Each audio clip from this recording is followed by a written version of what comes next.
Mwami Yesu wanyitangiye nkura mu ngoyi y'icyaha, amategeko mbere indorerwa, namara kwisuzuma nkagusanga, kubw'amaraso yawe nkababarirwa. Ukora icyari mugikinisha, wagicumbikira ukakimenyereza, kigasa naho gihamagaye irindi amaherezo kikakwandagaza. Ukora icyari mugikinisha, wagicumbikira ukakimenyereza, kigasa naho gihamagaye irindi amaherezo kikakwandagaza. Shimwa Mwami Yesu wanyitangiye nkura mu ngoyi y'icyaha, amategeko ambera indorerwa, namara kwisuzuma nkagusanga, kubw'amaraso yawe nkababarirwa.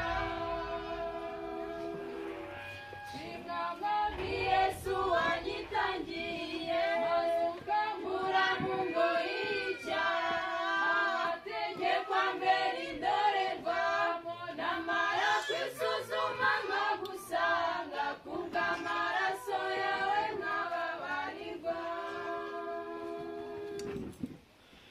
Icyaha ntikigira uwo gitinya, n'uwisima rikiramuhanga, nta muhanga umenyera kugitsinda, n'uguhora mu ntambara yo kwezwa.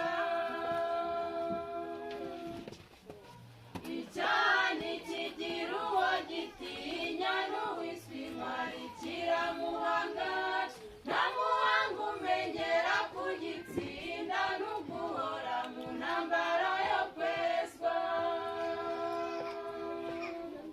Shimwa Mwami Yesu wanyitangiye nkura mu ngoyi y'icyaha, amategeko ambera indorerwa, namara kwisuzuma nkagusanga, kubw'amaraso yawe nkababarirwa.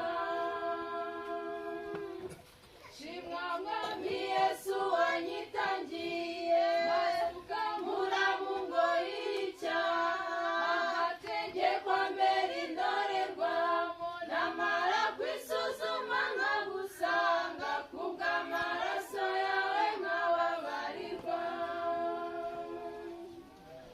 Kubw'urukundo Imana ikunda